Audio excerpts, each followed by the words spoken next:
Are you that tired already? Yes. Try one more time. Remember, you are on camera and audio. Good morning. Good morning. So much better. But make sure you edit just to that point, okay? All right, guys. Well, welcome. My name is Leslie Fox, and I am the project manager who oversees for ORISE the NESLS program. And most of you all had a chance to meet me at orientations if you come in. If not, again, I welcome and I'm glad to have you all. If you have not seen the ORISE offices, we're actually downstairs in this building in corridor H, should you need us at any point. So today we're going to get started on one of the first two required seminars for our NESLS group. As you all know, if you're here in the summer for the NESLS program, you are required to do a poster. That poster is actually going to take place on August the 10th. The NESLS session will be from 3 to 4 o'clock, though of course the posters will actually be presented throughout the day in other programs. So today you're going to learn a little bit about powerful posters. For some of you this is a repeat, but the NESLS committee does feel strongly that you need to have this each year. So you're probably going to always have these two seminars. We used to do 3, we cut it to 2. But you're always going to be coming to these 2 if you're here every summer for NESLS. I know some of you do have returned, so please try to note anything that you may need to take advantage of going forward. All right, so today you're going to hear from Dr. Edie Wagner on posters, and then at the end, Robbie Joseph with the NSCD committee is going to come and talk about NESLS specifics. I will send information out to you again later, so you'll actually have it. After this, your next seminar will be on July 10th. It's actually going to be in the building 5100, directly across the courtyard from the Visitor Center. That's the JIX building, in that auditorium there. And you need to make sure you bring your laptop or something to actually write with, because you're going to create an abstract in that seminar. You're going to do that because one of the requirements NESLS all has to be judged is that you will have to work with your mentor after you get that abstract done, as well as once you have your poster draft ready, and it has to go through PTS export control here at ORNL. Now you've got 3 deadlines you've got to be concerned with. One is the PTS export control deadline, and typically they require at least 2 weeks, could be longer, to get all that back to you and approved. From our standpoint, the abstract draft, the one you're going to create in the seminar, you're then going to send it back to us, and we're going to give you some guidelines and some feedback on what to do for consistency. The draft is due by July 26th at 9 a.m. The final August the 7th by 9 a.m. as well. I'll send all that information out to you as we get a little bit closer, but know that is coming. We will try to get everybody as consistent as possible. We'll have a very specific way to submit everything, because this is published in an abstract manual that will be put out to everyone here at ORNL, and is also used for the DOE office's science. So this is used in many ways. All right, I think that is it. Does anybody have any quick questions on that? You'll get plenty of reminders from me on this, but make sure you keep all this on your calendar. You do have to do every one of these in order to be judged at the competition. And not doing one of these doesn't get you out of the poster, it just means you won't get judged, because you do still have to do the poster, even if you miss them. Any other questions? All right, with that, I'm going to turn this over to Dr. Edie Wagner. Thank you. Thank you, Leslie, and good morning to all of you. As Leslie told you, I'm Edie Wagner. I'm an associate professor of English and Business Communications, and I have been working with ORAU and ORISE now for the past 3 or 4 years. I'm going to start this morning and tell you a little brief story about a poster competition that we had a year ago. We had this wonderful poster display, and they were all students that had sat through this very same kind of presentation. And the posters were beautiful. They were wonderfully done. They followed all of the necessary guidelines, but there was one poster off in the corner. And what was interesting about that poster is that it didn't follow the guidelines, but it was very creatively done. It had lots of good color and graphics, and problem was that the young man who had put the poster together was standing all by himself. He had no audience for his poster, because the audience had gravitated to all of the other posters. What's the moral of that story? Well, when I had a conversation with him, it was really a very basic one. Your poster is a visual representation of your work. And if you don't have that visual draw, then you're not going to get the audience. And the whole purpose for your poster is to draw an audience. So what do I mean when I say if you don't have the acute visual components that you're not going to get the audience? Well, we know a great deal, and it's what I'm going to be talking to you about today. We know a great deal from social psychologists and from cognitive research about what really attracts an eye to a piece of graphic display. So your poster is at one and only a content-driven message, but it is very, very dependent upon the visual elements. So what I'm going to be talking to you about today really are 4 basic goals that we have. And goals are very different from objectives, folks. Goals are very broad categories. Goals are, we're going to be talking about communication theory. We're going to be talking about layout and design. We're going to be talking about extemporaneous preparation, because make no mistake, if your visual display attracts an audience, you have to be prepared to speak to it. So when you write your abstract for your poster, that's part and parcel of getting you ready to really engage an audience that stops to talk to you. And of course, resources for further research. But now, as I said, those are the big ones. Let's look at the objectives. The objectives are specific. When you walk out of here today, I hope that I will have given you the opportunity to really understand the difference between passive and active engagement. I hope you'll be able to identify and then list the most effective font, styles, color palettes, the most optimum spatial design for your poster, because there are 2 basic designs that you're going to choose from, portrait and landscape. You're going to be able to practice extemporaneous techniques for poster presenting, and at the very conclusion, we're going to actually look at some sample posters, and we're going to apply the very criteria that will be used to judge your posters. So that being said, let's start. What's the importance of posters? Why are they such a big deal? And they really are in the science community, a very big deal. Because there's so much research that's going on, so many opportunities for you to explore and get into your research objectives, that you want to have an audience to present it to. Well, now there are roughly 45 of you here today. If you were to go to a conference, would we have 45 different sessions where you might attract an audience for you to talk about your work? It'd be too much. So what you have is the opportunity to have your individual poster on display so that you can have a much wider audience, and you're going to attract an audience. Maybe it's only going to be 3, 4, 5, 10 people, but you're going to attract those people who are really directly interested in your work, so that your audience is going to be very content specific, and it's an opportunity for you to really grandstand and to really show your work to the people who are most interested in it. Active audience engagement. Right now, you are a very passive audience for me. And when you go to any kind of conference setup like this, you are in fact passive. You are sitting and receiving information. It's difficult in an audience situation like this for it to be anything other than that. The active engagement comes when I actually, later on in my presentation, get you to analyze and respond to and talk about what you're seeing and the posters that I'll be having on display for you to look at. But active engagement is far, far more important than passive engagement, because active engagement gets you thinking. It gets you working. It gets you connected. Some of you right now might not even be paying full attention, I hope not, to what I'm saying. You may be thinking about something else that you have to do, or somewhere else you have to be, or you may be thinking about the research on the poster that you're going to do. But the bottom line is that when you're actively engaged, you're really paying attention, and you're really listening, and you're really doing a dialogue with someone. And that's what the poster presents you with, is an opportunity to do that. Increased opportunity for networking. Just as you have that increased opportunity to engage, you have an increased opportunity to make connections.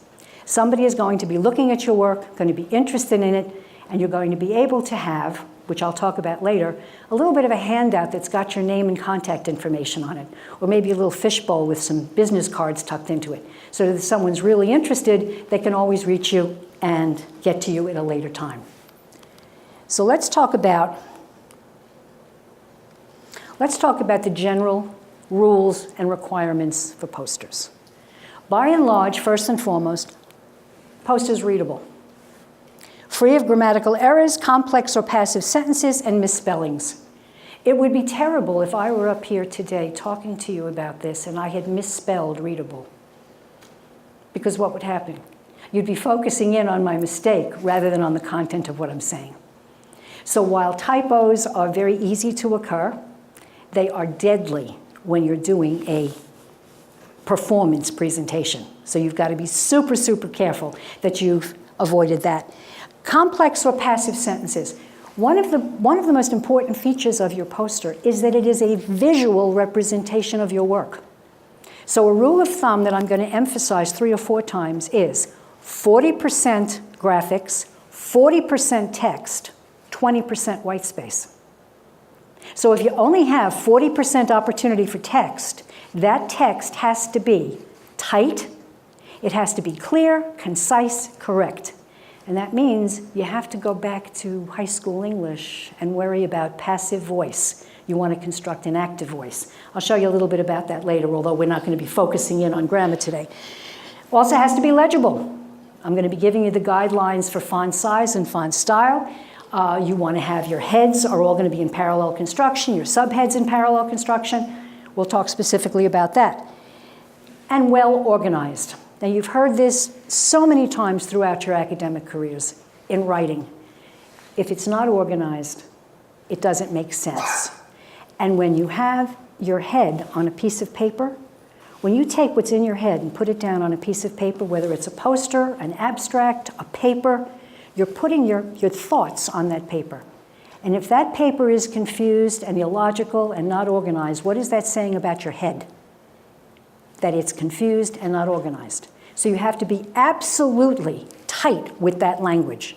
So just when you think that the poster is going to be an easy way for you to just put it out there and show it, that language becomes critically important. And I probably should, okay, great poster. So a great poster is a visual communication tool that encourages conversation and summarizes and advertises your work. Does that make sense? Great posters are compact and visual. Compact because they focus on one clearly stated question and have a clear take-home message. Visual because they rely on diagrams, arrows, graphs, charts to direct attention rather than on your text. Now, let's take a look at that compact for a moment. Leslie talked to you about abstracts. If you're going to a conference, not every conference requires an abstract with a poster. I believe that your posters are going to require abstract performance as well. And that abstract has to be totally central to your poster. Now, the component pieces of your poster are such that your first item is going to be your title. And your title is a direct statement of your question or your hypothesis or your conclusion. And that's what's going to focus and nail down every other element that you speak to in your poster. You don't want to have a title that says you're going to be talking about food production in the Southwest and then have your first graph talking about food production in China or about agricultural difficulties in Southeast Asia. You've got to have it so that it all matches and it all conforms. And of course, your visuals. Now, I'm going to talk very specifically about the different kinds of visuals, graphs, charts, visual representations generally, but the thing to know about those is that you want to keep them as simple and as clean as possible with as little language as necessary.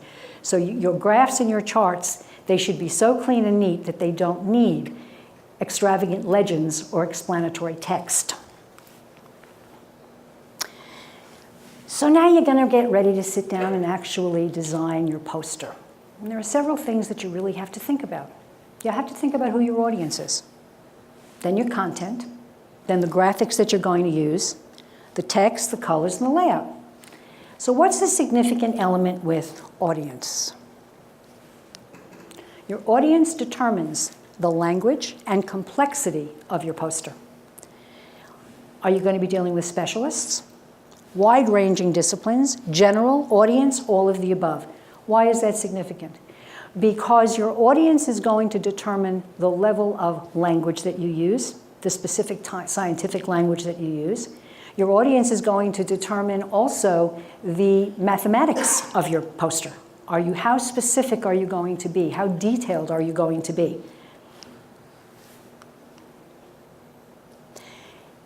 Your central research question, as I just said, should be reflected in the content of your title, your text, your graphics, and your conclusion. That controls. Your central research question controls all the elements of your poster, right down to color. It's interesting. Research has shown that if you're doing a poster on, shall we say, water, aeration, irrigation, blue is a very good color to use. If you're doing a poster on agriculture or landscape design or pesticides in agriculture, what color do you think you might use? Browns and taupes. So it's interesting. Color, right. It sounds silly. It sounds like, oh, who would even think? But it does have an effect. And what I said to you when I started was, what I'm giving you today is the general theory about poster construction that has been defined by social psychologists and cognitive research. So make no mistake, color has an impact on the visual connection that you will have with your audience.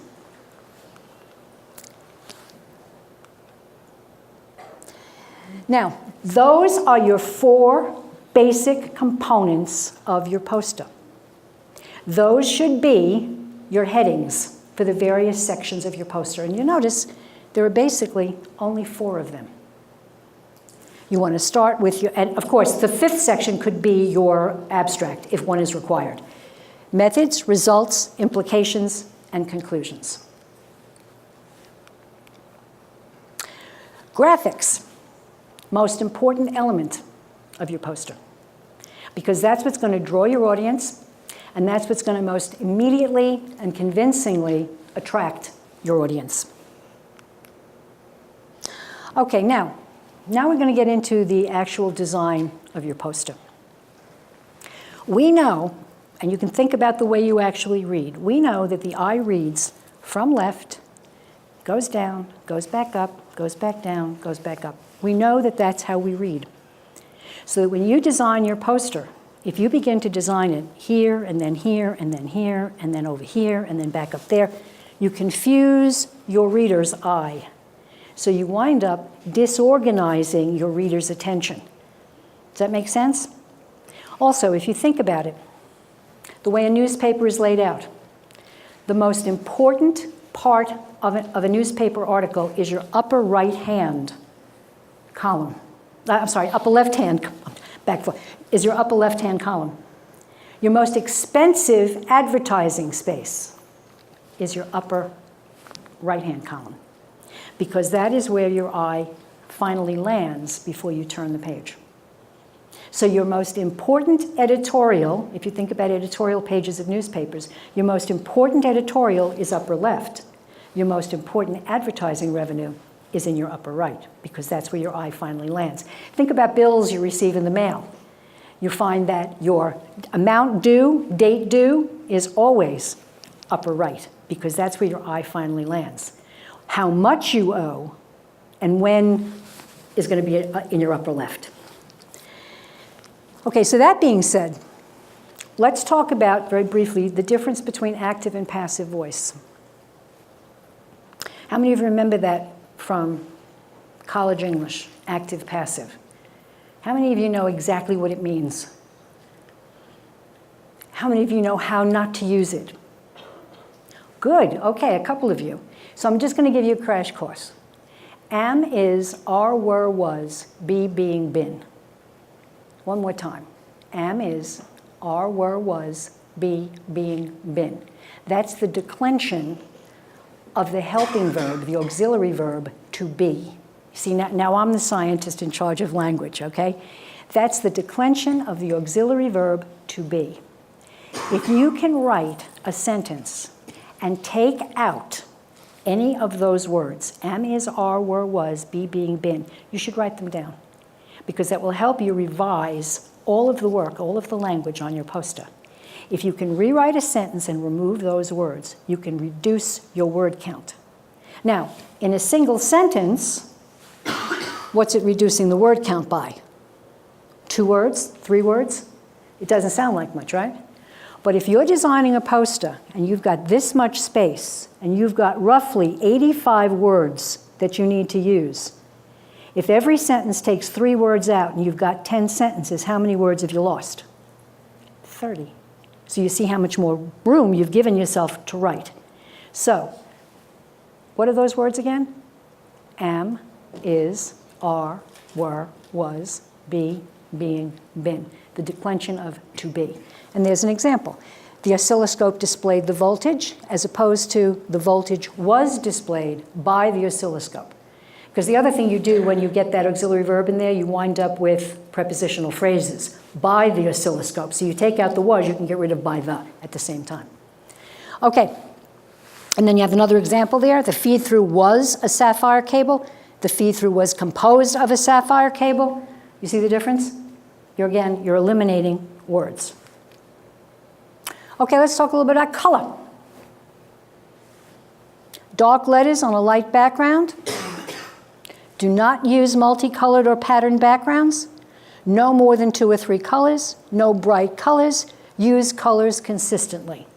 One of the wonderful explosions of word processing has been the opportunity to use all different kinds of color and font styles and font sizes and emoticons and, or you can make not on your poster, but you could use animation.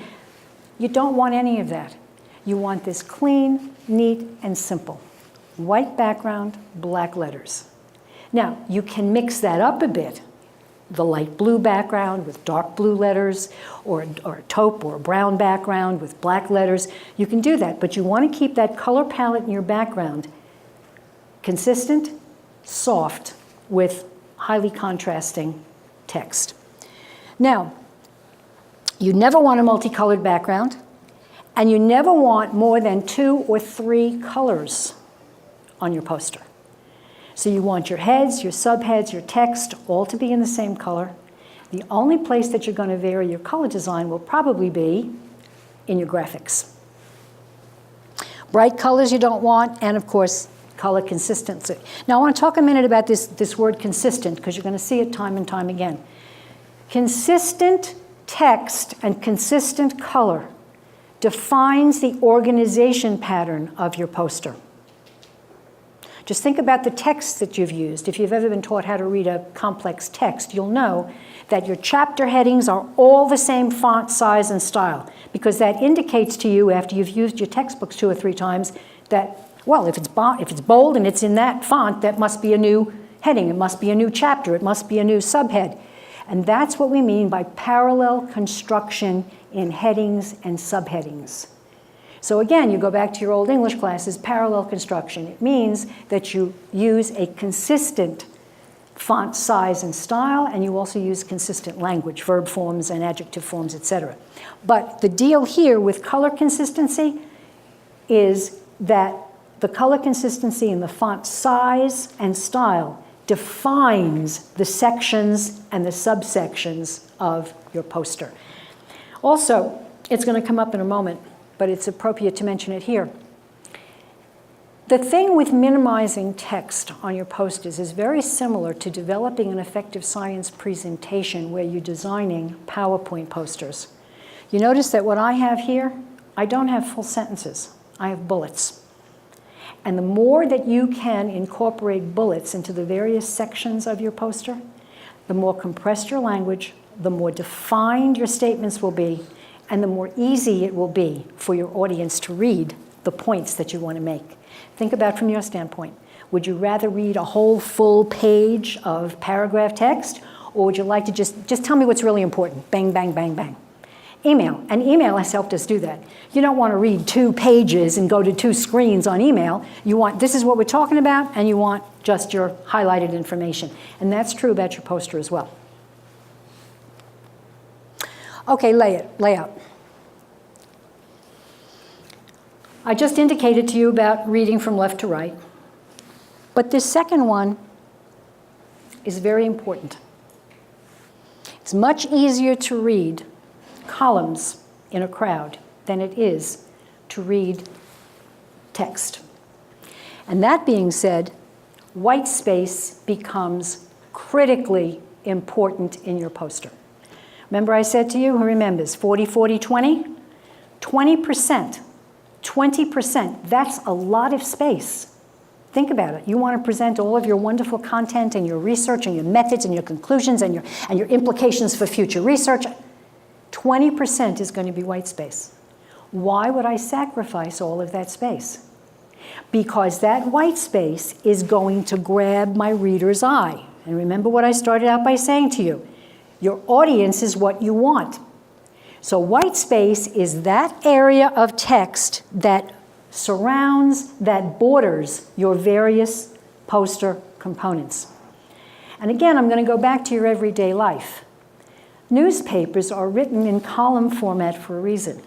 And if you think about the way your newspapers are designed, they are designed with white space all around them. Same thing is true for the bills you receive in the mail. White space sets off the most important element so that you can really focus on it. And again, pull out any bill you receive, whether it's a utility bill or a credit card bill, the amount due, the date due, it's all set off in that upper right-hand corner in white space because your eye is going to go to it.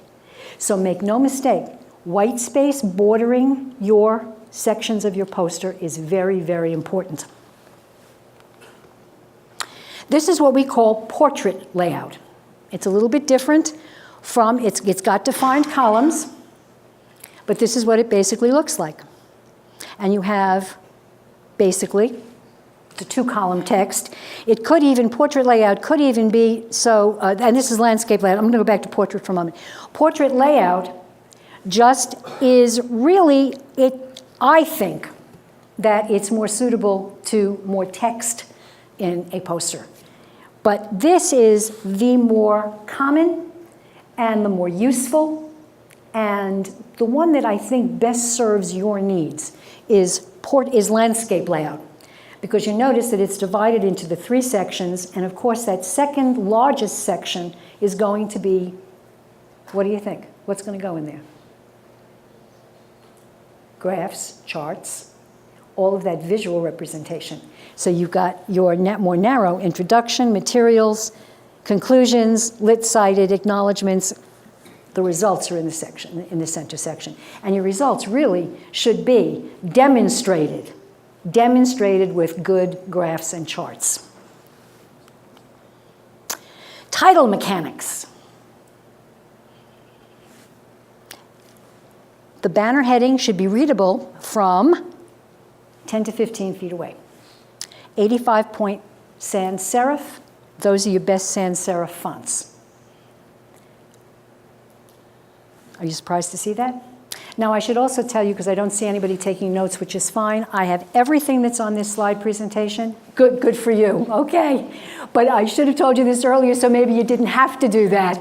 Everything that's being reflected here, I have a handout for you. It's called a student manual. It's got all of this information, including all of the explanations that I'm giving you. So you can jot it all down because it'll be good for you to refer to, but I am going to give you a good substantial handout at the end. Obviously, I don't give it out in the beginning because then you'd be reading it and not listening to me. So 10 to 15 feet away. So now I'm going to ask you just very quickly, if you were to look at these posters that are right up here. Now you're much further than that, but do you see how nice and clear that's reflected here? But just looking at this poster, this just defies one of the things that I just told you was really important. What does it defy? Am I hearing anybody? Somebody speak up. Light colored, but how many colors? A lot of colors, right? Does it have white space? Does it have good clear borders? It does. It has good clear borders. It's got a good basic backspace, right? And it's got clear borders, but it's got too much color. Well, we'll argue. We're going to go through some of these posters very critically in a moment, okay? But now, let's go back to here. Your banner is 10 to 15, 85 points, sans serif. It's your most prominent feature, the top of the poster, centered or left justified, 80 to 85 point, sans serif, plain text, bold, never all caps. That's very important. And there's a good reason for that. Because your eye reads more slowly and with more difficulty when it's in bold than when it's in multiple size letters.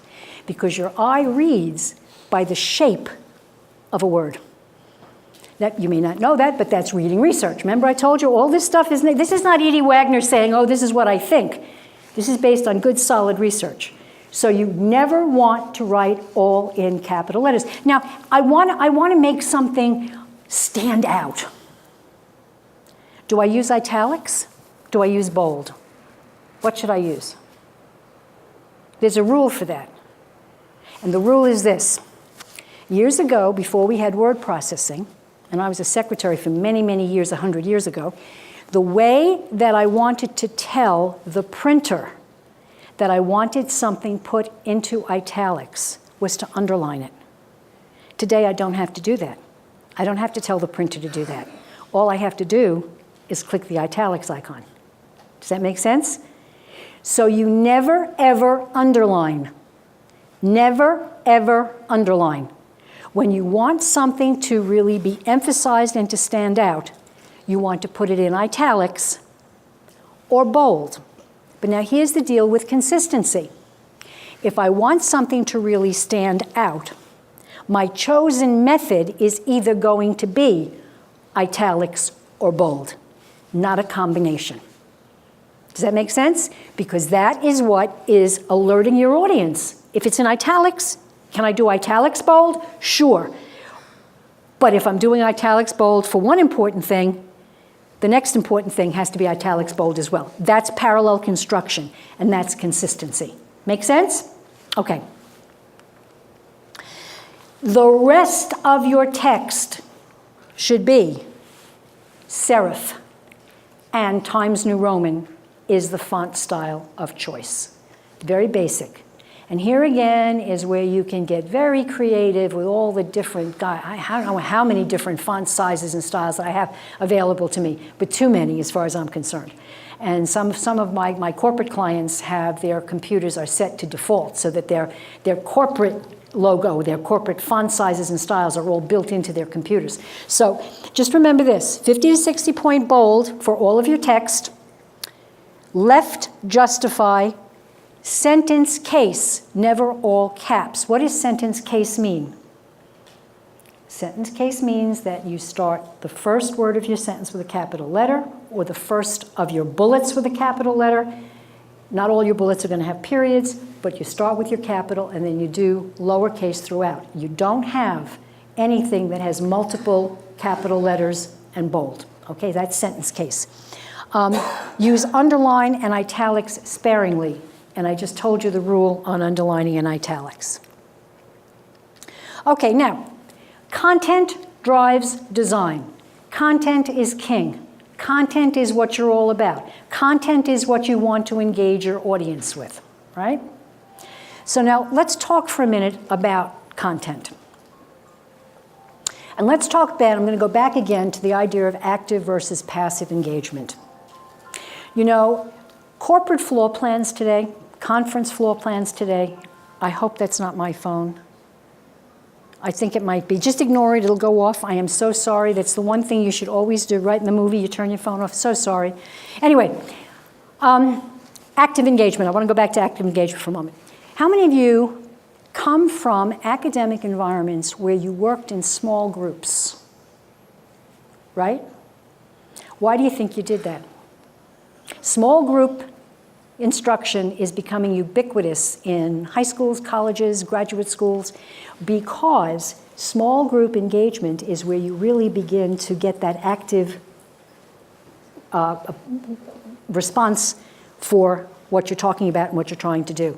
that's also becoming ubiquitous in corporate environments, where instead of having offices that are designated, you've got a more open floor plan with cubby environments. And big thing today is standing up at your desk and being able to move away from it, because it encourages engagement, it encourages collaboration, it encourages the building of partnerships. And if you think about it, that's what your poster is doing. Okay, so you want to be sure that you have your poster ready to define and to develop those 4 elements. And those 4 elements really have a very clear definition. What did you try to do? Your introduction. How did you try it? Your methods. What did you find? Your conclusions. What does it all mean? Implications for future research. See what I just did? I have 4 basic headings, but that's what those headings mean. So does that mean that I can change the titles? Do I have to call it introduction? Do I have to call it methods? Do I have to call it results? Do I have to call it conclusions? No. I can find other words that say the same thing. But in a poster competition, where you want to really be meeting the standard, the expectations of your audience, you want to try to stick with the standard definitions, okay? Banner, a simple caption to assert your results or describe your methods. Authors and affiliations in reduced size. So again, you're going to have a chance to come up here and look at these posters. Or actually, I have handouts of posters to show you. But again, you've got your banner head, and then you've got your organizations here, smaller size, lowercase. Abstract only if required. Single paragraph to establish your hypothesis and results. Introduction, a brief overview to establish your research questions, state your hypothesis, explicitly state your objectives. Now, I could go all the way back to the beginning of my presentation, and you'll notice that what did I start with? Do you remember? I started with the goals, and then I gave you my objectives. And that's essentially what your poster should do, your goals and your objectives. Your goal is the big one. That's your banner. This is what I tried to do. This is what I'm basically going to be talking to you about. And your objectives, your introduction. This is what I tried to do, and specifically, this is where my research took me. This is how I developed my research. This is what my research showed me. This is what I concluded from it. This is where we should go in the future. It really develops very logically and very nicely. And again, the logic is what's in your head. You want to be logical. Problem statement should be a simple declarative sentence. Materials and methods, a brief description of process and procedure. Results, outcomes, findings, data relying on graphic displays. Conclusion, summary, relevance, future implications. That's what you want to accomplish in each of those sections. Reference acknowledgments, very small at the bottom of the poster, because where you really want to have this is in a handout, in addition to being on your poster, but you really want to have a handout that someone can take away and have your contact information. Always use approved logos. Never stretch, abuse, or recolor logos. Keep them prominent, small, and tasteful. And they're always placed, not often, but always placed at the bottom of the poster. Okay, this is the real important takeaway for you, because you're going to want to remember just certain basic things. 40% text, 40% graphics, 20% white space. No jargons or acronyms. Language is simple, clear, concise, correct. You want to avoid the auxiliary verb, right? Okay, we're going to look. Yes, ma'am. As far as like acronyms and stuff like that go, can we define an acronym from the beginning and use it, or not at all? It depends. You see, I'm giving you general guidelines, but each of your posters is going to be uniquely different, right? And I would suggest to you that if it was one acronym that you were going to use, sure. But if the poster is going to be filled with acronyms, no. Because that's going to invite you to have a legend which defines them, and then I'm going to see it, and I'm going to have to go here, and then I'm going to go back here, and And that's not the purpose of your poster. Your poster is like right out there, and it should be just so easy for me to follow it. And if I'm really interested, I'm going to come up and I'm going to say, gee, you know, I'm looking at this graph. And you're going to be responding to me, okay? Rather than, what does that mean? That's not what you want. You want engagement with the substance. Any other questions so far? Good. Oh, don't hesitate to ask. Okay, now, so just take a look at this poster real quick. I'm going to give you a handout in a minute. Take a look at this poster real quick. What do you think of it?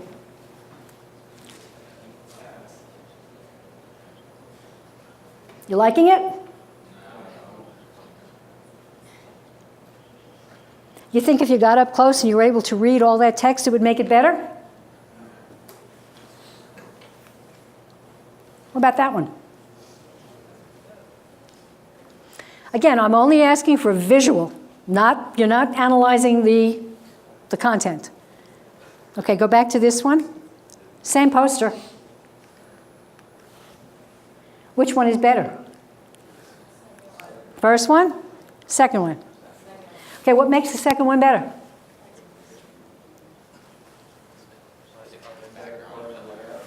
Notice the background. It's white, black letters, simple. Notice the heads, they're consistent, okay? It's a pretty neat graphic. I really don't have a clue. What's missing?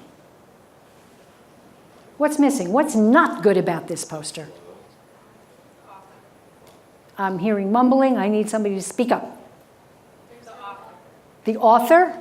There's absolutely no author title. You're missing something very important. A meaningful title. The title. What is it? What's the title? What should your title do? Your title should assert the problem or the conclusion of your research. There's no adequate title to this. Okay, take a look at this one. Basically the same. What's the difference? I'm going to run it back again. Run it back again. Less text. Absolutely, less text. And that means that what's there, and do you see the difference?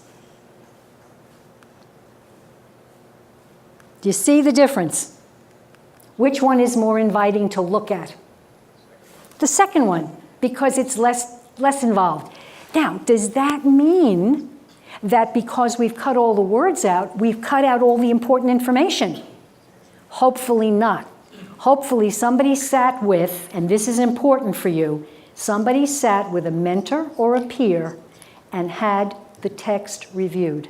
Somebody read that text, looked at you and said, it looks good, it sounds good, it feels good, but oh, I'm a little confused here, or whatever. Just like you do with a good piece of writing, you want somebody else to look at and examine your material. Okay, let's take a look at this one. What do you think of that one?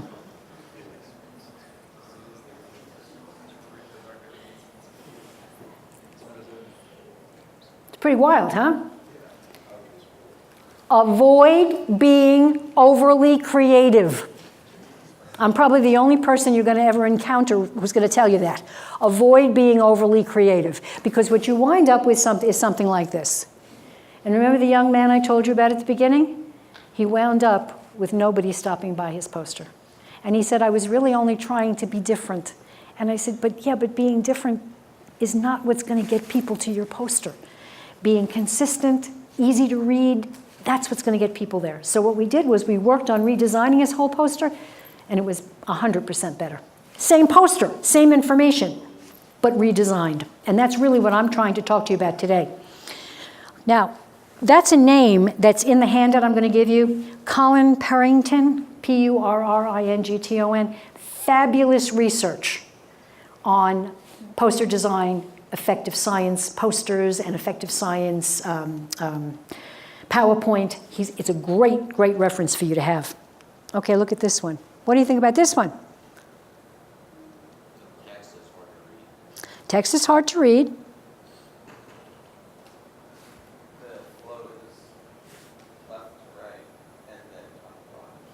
Yeah, the flow is not what it should be, although it is your 3-column. There's But notice the summary and conclusions in the lower right. I would suggest that perhaps that's too much information squirreled into too small a space. Oh. Okay, now, I'm going to give you my handout in just a second. Look at this, because this is really, really important. Really important. You're going to go to a poster display, a poster conference.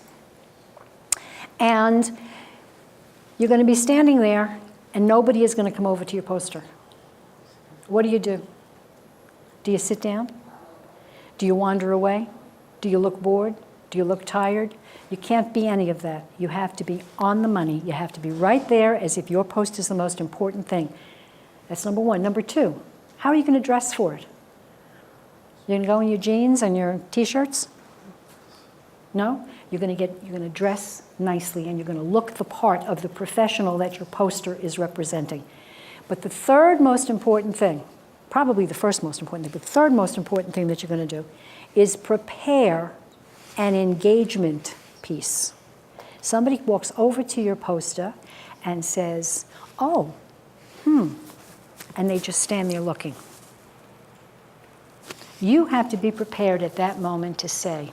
One of the most interesting things that we discovered in doing our research is, if you notice here on the graph, you've got to be able to define and to pull your audience into your poster.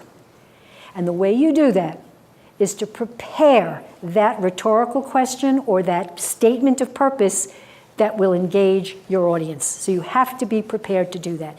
And the other thing that you want to be prepared to do is you want to be prepared with, as I said, that fishbowl with maybe a handout. Maybe you have one of the best graphics that you have, and you just have that on a sheet of paper with your contact information and the statement, your banner statement. But that's really important to do.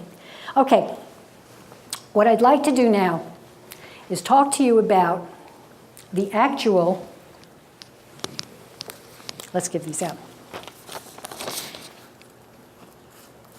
You know what? You give out. Let's do these as well. Would you help me out? Why don't you help me out too? Get these down and hand those out. You may need more.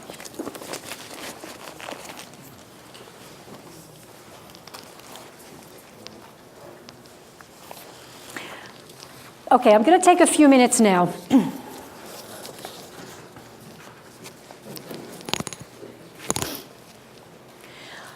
I'm going to take a few minutes now to just go over this poster rubric. It is not the specific one that's going to be used for your poster work, but it's very similar. And it's going to show you the elements that are going to be used to evaluate your work. What do you think, before you even, as you're looking at it, what do you think, or are you surprised at what the most important evaluative element is? Based on the work that I've just shared with you, what do you think the most important evaluative element of your poster is going to be? Organization. Visuals? Organization? Good. Okay, take a look at the rubric. Are you familiar with rubrics? You are, right? Tells you how you're going to be judged, the points that you're going to get. So notice that your poster components are broken down into 5 pieces. There's a back side to this. Introduction, methods, results, conclusion, and textual and visual organization. Notice that the majority of your points go to exactly what you just said on the back side, textual and visual organization. The organization piece is all about intro, methods, results, and conclusion. So where are you going to get your most points? You're going to get your most points if your research question is accurately defined, if your background and purpose are clearly defined, if your individual research question is clearly connected. You're going to get your most points with procedures and equipment are clearly defined, and you'll notice that you lose points as you become less clear and less defined. And you lose points, look at the conclusion, go down to conclusion on that first page. Look at the far right. You're going to get 0 points. No evaluation or interpretation of research. Moving up that extreme right column, you're going to get no points if you don't have a research question or if you don't have a background purpose. You're going to get no points if you have no procedures and equipment. But now flip your page over. Where are you going to get your most points? You're going to get your most points if you have, and if you go down that column list, it's everything that I've just instructed you on in that PowerPoint, and that's in this manual that I've just prepared for you. Now I'm going to make life a little easier for you. Take this manual that you have. Flip to the back. Flip to page 15.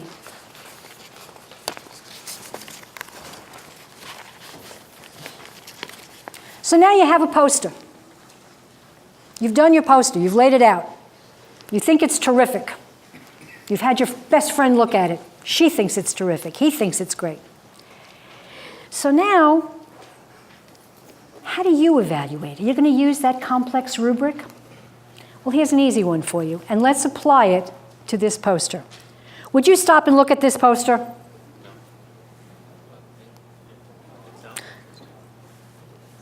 Does the poster have a clear target audience?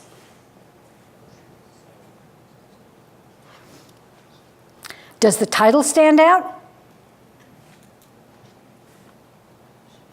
Is the subject matter obvious? Is the layout appealing? Does the information flow logically? Is the text readable, jargon-free? Is font size, choice, color, spacing parallel? Does white space make the sections clear? Are the graphics large enough to be seen at 10 feet? Have legends or captions been used as a guide? Are the columns aligned? Does the title bar include? These are all very simple questions that we can go through. How many yeses, how many nos? Quickly do it. Quickly do it. Put a Y or an N. See what you come up with. I'm timing you. I'm giving you 15 seconds.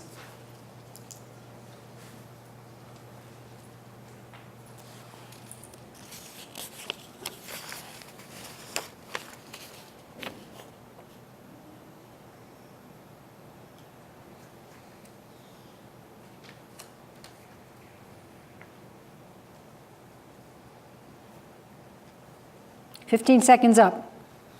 Do you have more yeses than nos? You've got more nos than yeses. Am I right? You should have more nos than yeses. So now, turn your page over.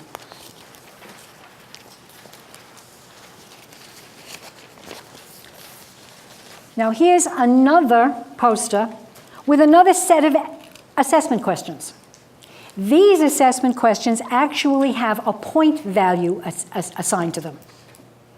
Now, if you go back to the complicated rubric that's going to be used by judges to evaluate your posters, there are points that are assigned, and you wind up with a final number of points. So a point system is pretty important. So if you look at this poster, just visually looking at this poster, what do you think of the overall appearance? White space and borders? Yep. Text and graphics balanced? Yep. You might say that there's too much text, but it's pretty balanced. Graphs are clear with sufficient explanatory text? Absolutely. Text size and accuracy with no spelling errors? We can't read it clearly enough. Is the author identification clear? Yes, it's right up there at the top. Explicitly labeled research objective? Unfortunately, you can't read the text, but I can tell you that it's there. Discussion, conclusion, relevance. You can see that it is in that right-hand column. This is a pretty good poster, visually, that we've looked at it. It's a pretty good poster. But now turn the page and look at the next poster.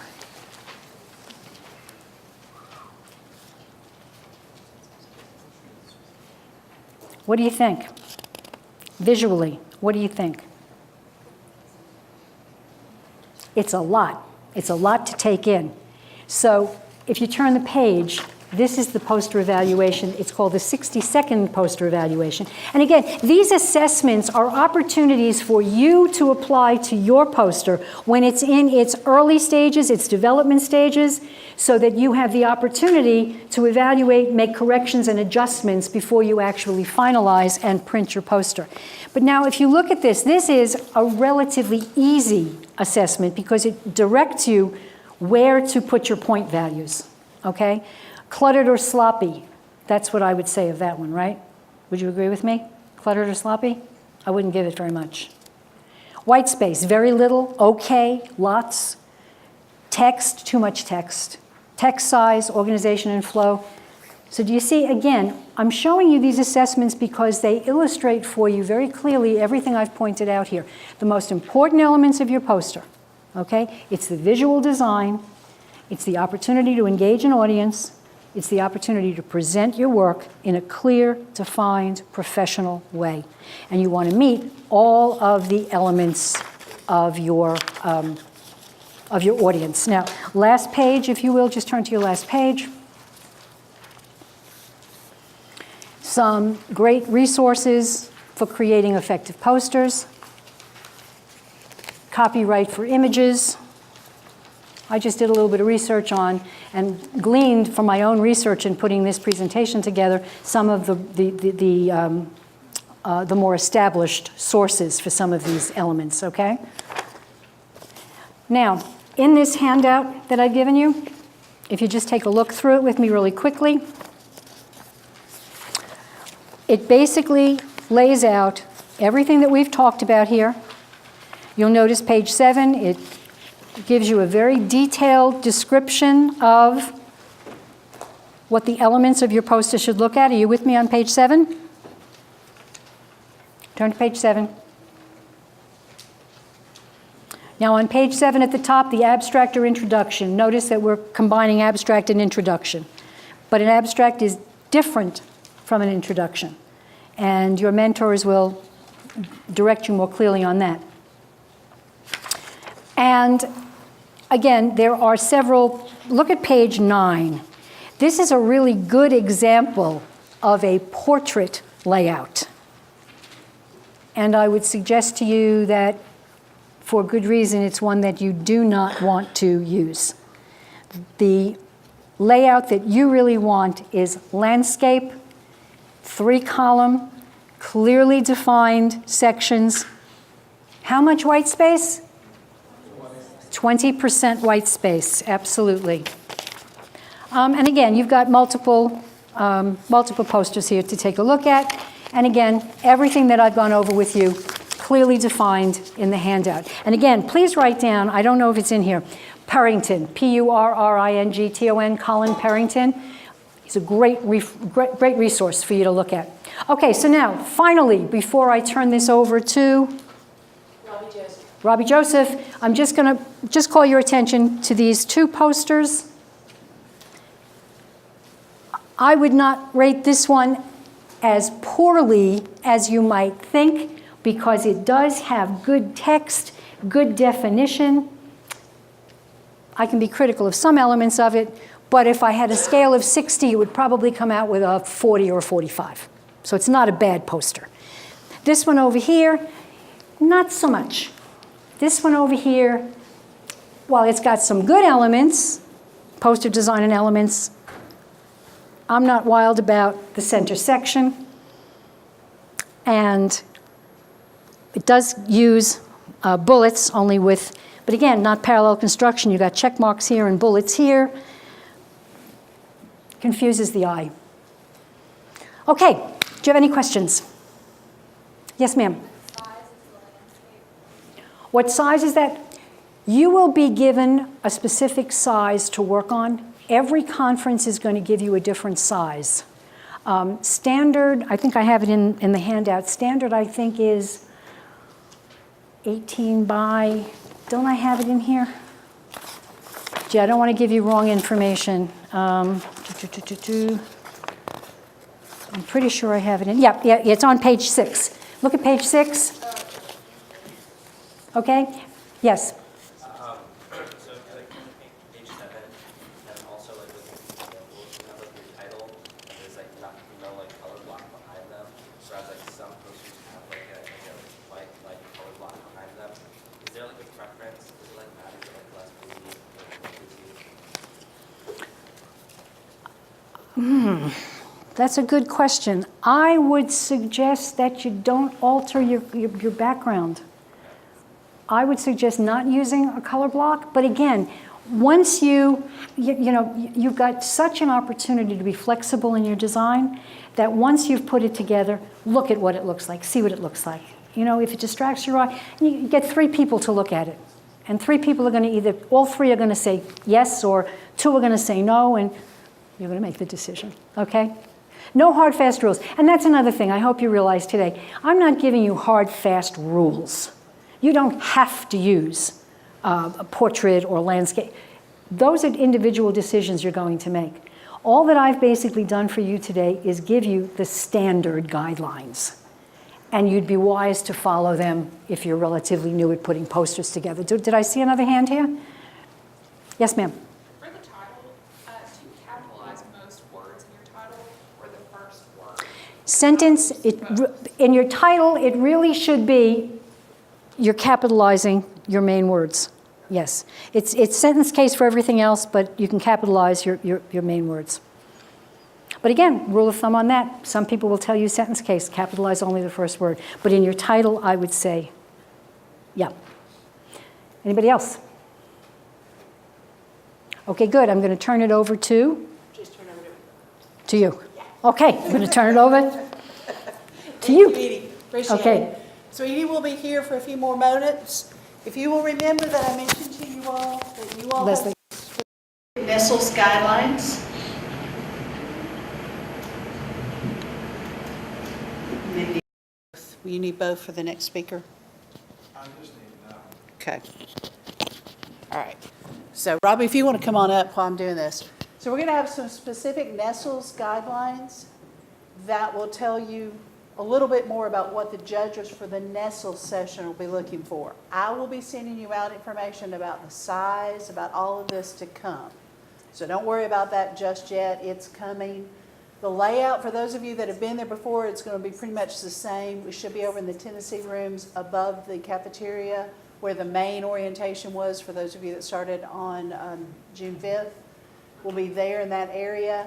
Most of the time we do felt boards set up on tables, but depending on how many of you, we might have to do easels. But we'll get all that information out to you.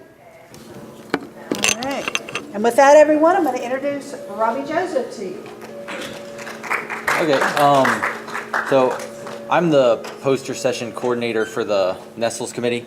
So we have a cash prize for first, well, it's a gift card for first, second, and third place. This is kind of the template that was given by ORNL. So this is a presentation template that's available for anyone at ORNL. We're not too strict on, if you want to make changes to this template, just include the information that is on there. That's kind of the main thing. But more importantly, every NESLS poster must be reviewed and approved in the publication tracking system. That's a requirement that comes down from the directorate office. So consult your mentor or administrative assistant for how long that process might take or any questions you have about that. And export control and classification reviews are completed in PTS. One thing is the NESLS poster must be printed on a plotter just to make things fair for everyone, because not every mentor can afford to print it professionally with the graphics department. So don't print it with the graphics department. We have a number of available plotters. There's one in the REDC area. There's also one in 5700. And Andrea Beatty has agreed to, and by the way, I'll have this sent out. So Andrea Beatty can help you print your poster on the plotter if you need any help. And like I said, there's a few things here, this information listed here is what is required on the template. And so our judging's a little different than ORISE's judging. So just we're hoping to have judges that are in the NSED cabinet, which is basically division directors and other people who report directly to Alan Eisenhower. He's the associate laboratory director, and that's schedule permitting, but either way we'll have senior staff and managers. So the judging criteria, we keep it pretty simple for the judges, because they just do this one time a year. The technical 0 to 50, visual 0 to 25, and oral 0 to 25. That's all I have. You can ask questions now, or you can come up afterwards and ask me questions. Otherwise, do you have anything else? Yeah, a couple of other things, just to Okay. remind everybody, you're not all in NSCD. Some of you are in some of the other directorates, so this might be a little bit different, but you do still have to follow all these guidelines to be part of the NESLS competition. So if you've got any questions, you can reach out to me, you can reach out to Robbie. We will be glad to help you, kind of guide you through, particularly those of you and your mentors that might not be used to this whole process. But you do have to go through the PTS export control, and you have to meet all of those deadlines. And one other thing on the logos, can you go back one slide? Down here at the bottom, I will send you the ORISE logo. Of course, the ORNL logo you can get from your mentor. And I think on the next one, Robbie mentions you don't need to use Office of Science unless that's who funded your work. Your mentor can guide you on that. And then, of course, you'll use your own university logo. So that always comes up as a question. Yeah, that's a good point, because there are DOE sponsors that reviewed posters before, and they don't want Office of Science if it's DOE, NE, or whoever it is. Just put the right Department of Energy office on there, and your mentor can help you with that. Right, and sometimes that confuses you all, because remember there are other groups that are directly funded by Office of Science. So that logo may go out generically. I will not tell you all specifically to use that though. You all need to figure out who you should use there. Any other questions on anything? All right, so Edie and Robbie and I will be here. Please come down, look at the poster, ask questions. If you did not sign in, again, the sign-in sheet is on the back. If you're not on there signed in, I will not count you as present. So make sure you do that. And thank you all very much. Appreciate your time.